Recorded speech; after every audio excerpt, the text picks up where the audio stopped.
Welcome, fellow dreamers, and welcome back to another spooky season special where I will be reviewing the tarot movie as a tarot reader.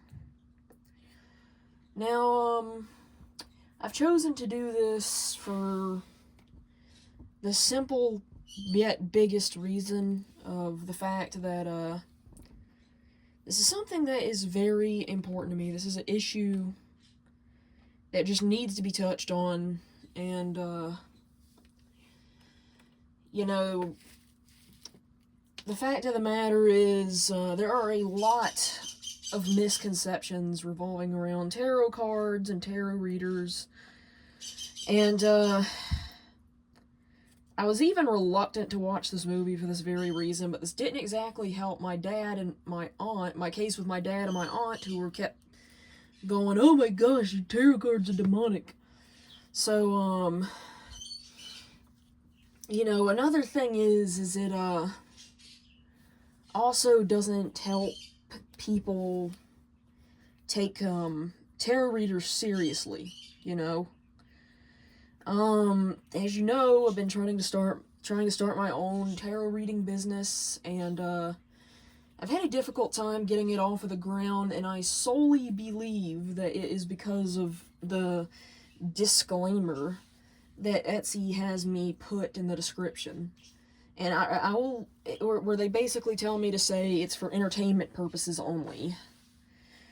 Now, I'm going to say right off the bat that I 100% do not believe that. I do not support that. If Etsy did not force me to put that there, I would not put it there.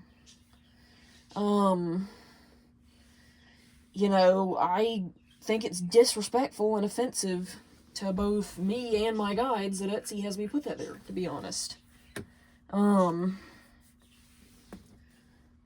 Because my guides are very much real. Tarot is very much real and should be a respected art, practice. And my cards have never been wrong before. My guides have never been wrong before. For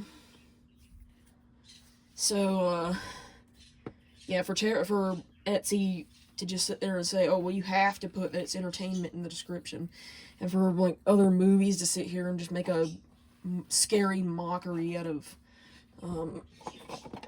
tarot, it's just it needs to be talked about. It needs to be touched on. I haven't seen anybody else talking about this, so I'm going to. Excuse me. With that being said, let me first address the inconsistencies that were in the movie and many other horror movies. In order to do this, let me first explain how tarot cards work. They are basically like a spiritual cell phone, if you will. So basically, there's nothing in the cards. You have to assign them to your guides. You can let them all use one deck, which seems to be what a lot of people do. I wouldn't recommend this, though, because then there's a possibility that somebody who isn't your guides could come in and start messing with you. So what you want to do is you want to get a themed deck, get each guide their own deck, and assign it specifically to them. Instead of just having one deck and saying if anybody wants to come through, they can come through, I think that's where a lot of issues lie in the Ouija board, too, because you don't, assign it to anybody. You just contact anything. But, and then anything will take that invitation. But now here you want to know your guides, and then you want to assign them their own deck. Which I think I've showed everybody's personal deck on here. So also, how tarot works as well is the guide just basically will use the deck to communicate. And I highly recommend it, getting into tarot if you're trying to connect with your guides, because it's a good way to strengthen your intuition and basically, tarot has its own language, and you have to learn how to read the messages off of the tarot.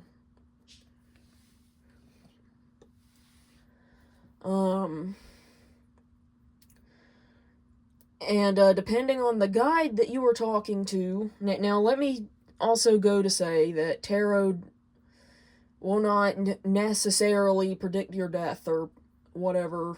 It's I think the closest that it comes to that, because nobody but God will know when somebody's gonna die. Not even my angel knows when somebody's gonna die. So what it will do though is they can predict if you are in danger because somebody plans to do you harm.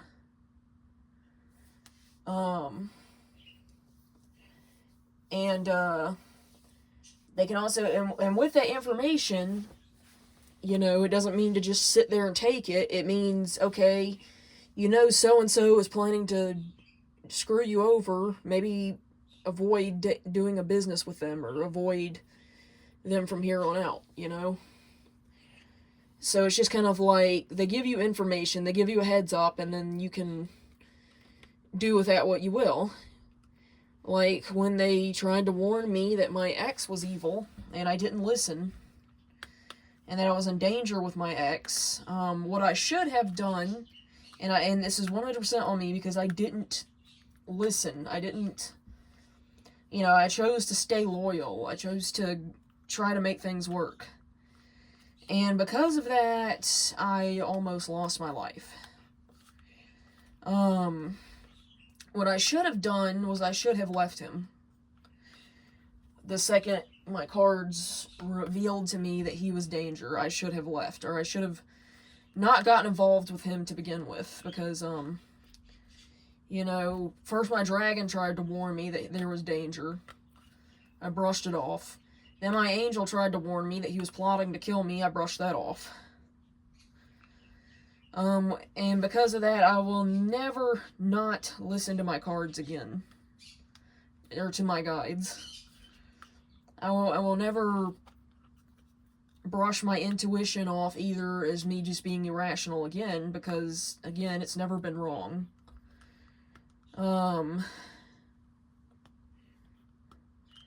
So with that being said, if you do get bad news from a tarot reading, it doesn't necessarily mean you're doomed. It means, here's the situation, and you can do something about it. Now, with that also being said,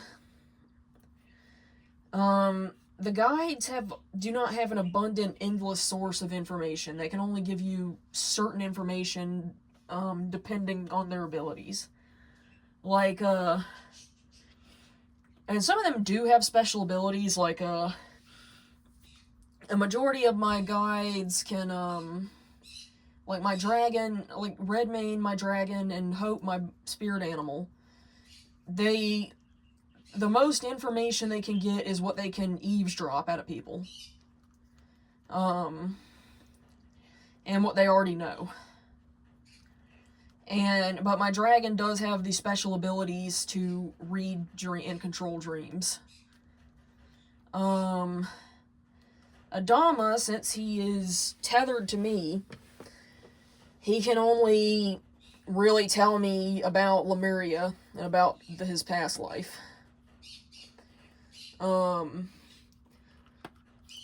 However, with that being said, we do both share an intuition, and we can pick up when when something in the energy field is not right.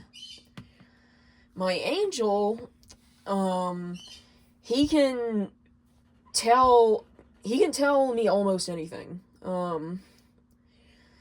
But what my angel does is he uses astrology to pick up on energy.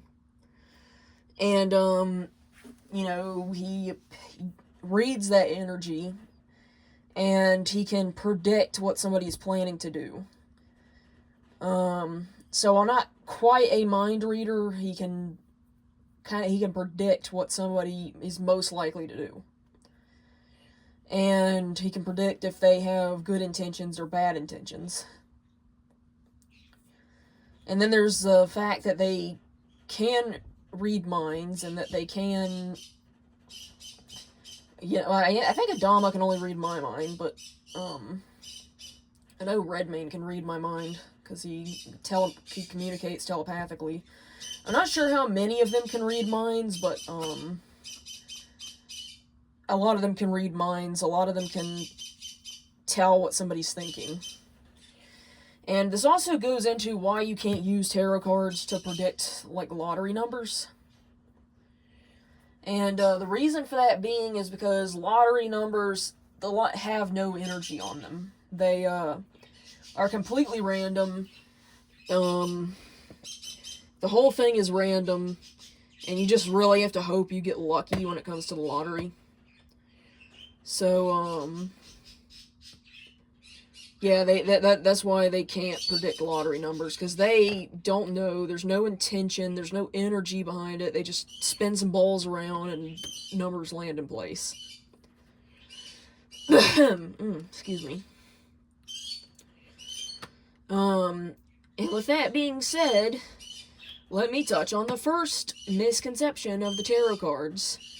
Tarot cards are not an evil tool that can be cursed and that have a demon haunting each card. You know, each card doesn't have their own personality and creature in it. And, like I said, it's just kind of like, you give them tools with different meanings on them, and then they arrange them in an order that spells out a message. It's kind of like the divination stones that Redmayne had me make during my studies. I wish I still had those, but, yeah, they were kind of shoddy looking, I don't know. But basically, he had some stones, he had me paint some symbols on them, the symbols had different meanings, and then he used those to communicate, and then he explained that tarot cards were pretty much the same. Excuse me. So, another misconception, is, one that I've seen in a lot of movies, and it's revolving around the death card. Now, and I think if you recall, in one of my previous videos, I actually got really excited when I pulled the death card because of its meaning, its true meaning. So, the death card does not literally mean death. It never literally means death. Gosh, I remember that girl was, like, the main character on the movie. Oh my gosh, I couldn't stand her. She was like, death, well, it means transformation, but in your case, it just means death. And that was, like, her catchphrase. Ugh. No, it never means death. And, that's, you know, the same thing with the Hanged Man. I think she got the Hanged Man all wrong, but, Hanged Man just means you're stuck. You're stuck in a rut. That's like with the Devil card, too. The Devil card doesn't literally mean the devil. It means that somebody in your life is trying to deceive you. And, you know, if it's in reverse, then you know who it is. If it's not in reverse, then it's somebody you don't suspect yet. And then you can ask for clarification to figure out who it is, depending on the other cards you pull. What's another one that they've butchered? I know they put the Ten of Swords at Six of Swords for some reason. I don't know why they did that.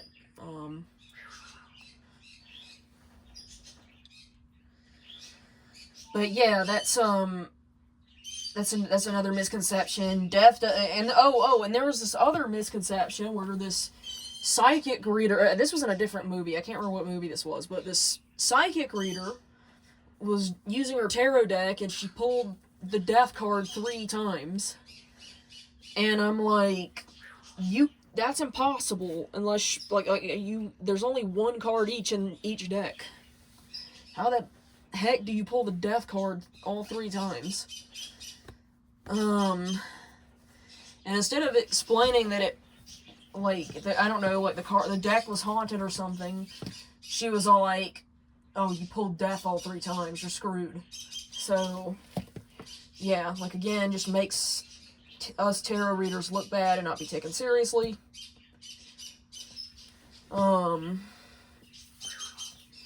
But, let's see.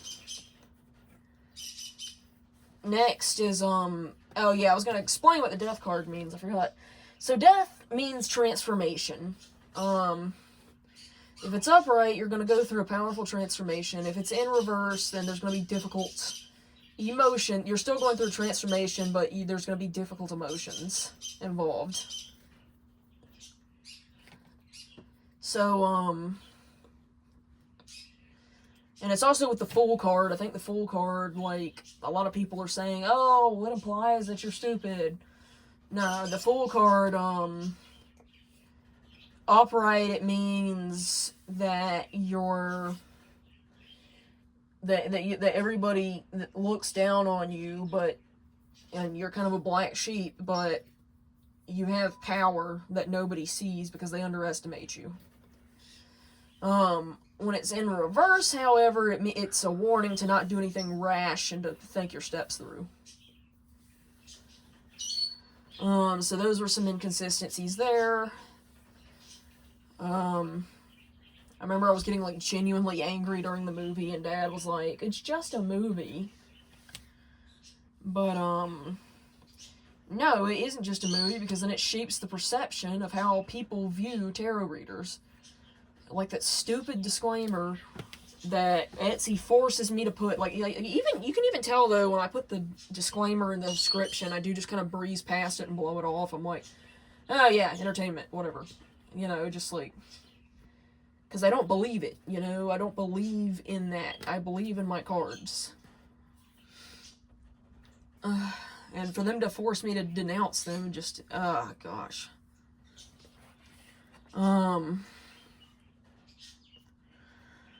Okay, so another thing is they said you shouldn't use somebody else's deck. I think that depends. I don't know. I mean, like I said, my guides have swapped decks before because they thought that one fit them better. And they've even swapped tools, like other tools before. Like a Dama, when he got his crystal ball, he let my angel have the planetary oracle cards.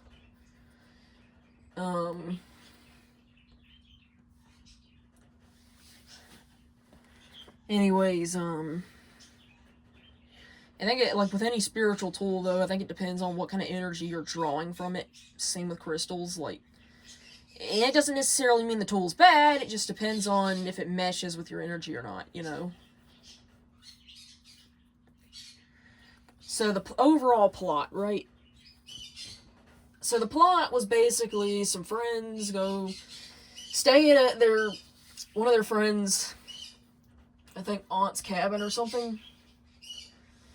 And they get drunk and they find some, and they run out of booze, so they go looking for more in the cellar. And they don't find any, but they do find an old box of tarot cards that were hand painted. And this is the one good thing about the movie, I will say, though. It did inspire me to create my own tarot deck, because it just seemed nice and it seemed fun. And, you know, there aren't any Lemurian tarot decks, so I figured I'd make one for Adama.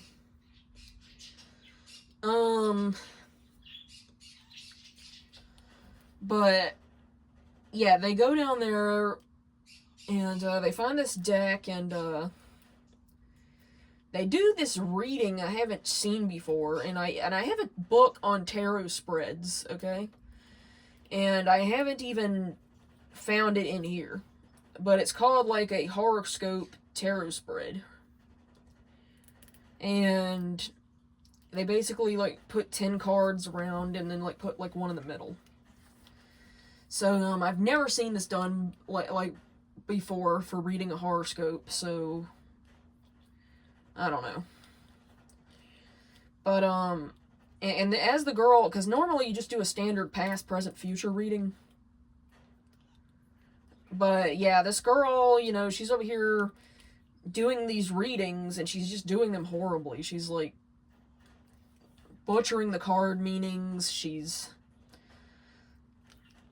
you know, even though everybody's like, oh, she's real good at this, like, she's butchering the meanings. She's not using her intuition. She's just, my gosh, it was just very frustrating to watch. But the cards ended up having a curse put on them, which I did like that element, because it shows that the tarot cards aren't necessarily evil, but like this witch, spoiler alert by the way, this witch, like back in Victorian times, she put a curse on the cards because the townsfolk killed her daughter on the king's command.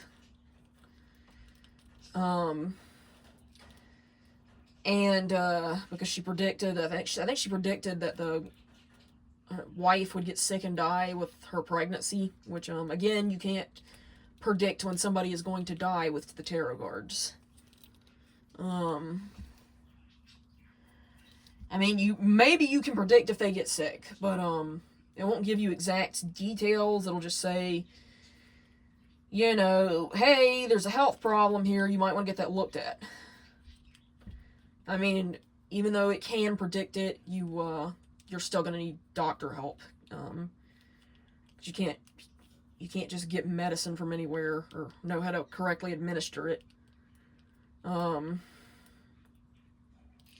If you could get it from anywhere. But yeah, she so basically they have the daughter hung. Then the mother puts a curse on the cards and kills herself as a sacrifice. So because of that, a demon does haunt each one of her cards. And I know people are going to ignore the curse aspect and just assume that all cards naturally are haunted. No. You know, if you find a tarot card set at the Goodwill store and it's calling to you, then likely your guide wants it, and because somebody else's guide didn't want it, you know. Let's see. So there was a curse put on the cards, and basically the whole rest of the movie was people being killed by the following entities: the priestess, the fool, the magician, death, the devil, who looked too similar. I think they should have made them look different, those two, because they just looked like black skeletons with horns. It was just, they looked way too similar. The CGI was horrible too, like, but yeah, the CGI was really bad.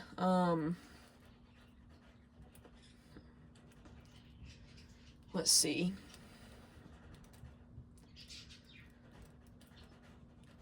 Okay, trying to figure out.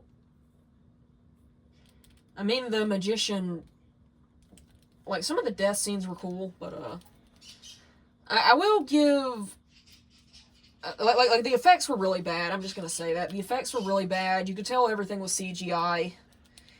And, you know, like, it wasn't Game of Thrones level where everything looked realistic. It was, like, just really bad CGI. Like, everything like it came out of Amazing Digital Circus, which, no hate on the show, but just to say that everything looked fake. I love the show, but, anyways, you know, it just looked like you could tell it was made for a shoddy, like, just really bad programming. It just didn't look real. It didn't look good.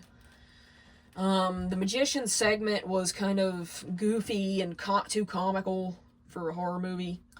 I hate it when horror movies try to be funny and then still try to document themselves as horror movies. Like, just label it as a comedy at this point, you know?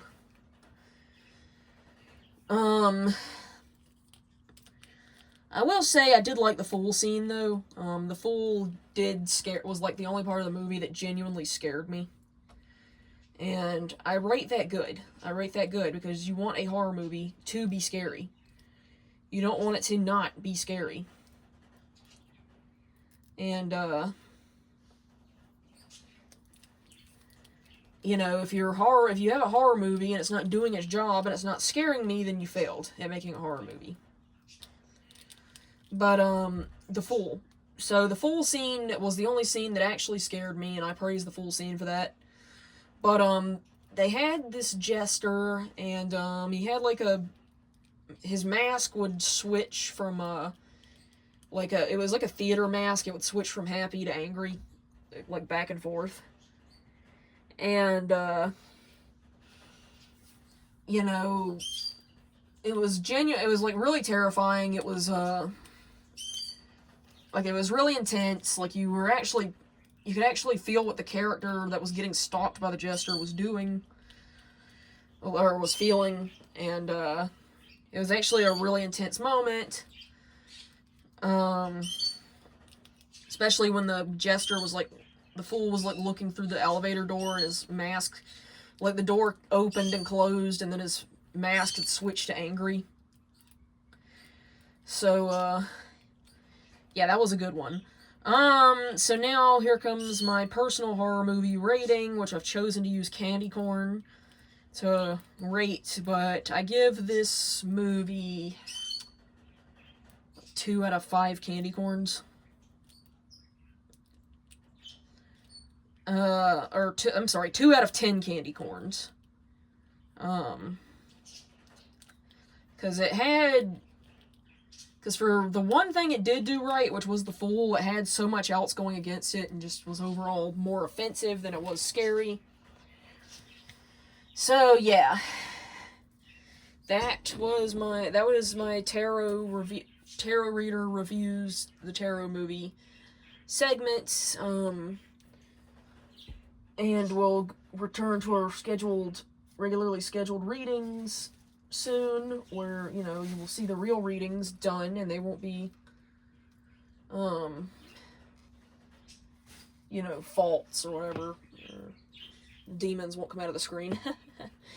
Anyways, if you like this video, be sure to like, comment, subscribe, tell me what you thought of the tarot movie, click that notification bell, and if you would like to receive a real reading from any of my guides, please go check out my my Etsy shop, DragonRealmBoutique, and please disregard the little entertainment disclaimer at the bottom. Again, Etsy forces me to put that there. I don't agree with it. I don't believe in it. I'm just saying it so I can post my readings. And, you know, I do sell other things. I sell crochet. I sell, I think I still have one painting listed.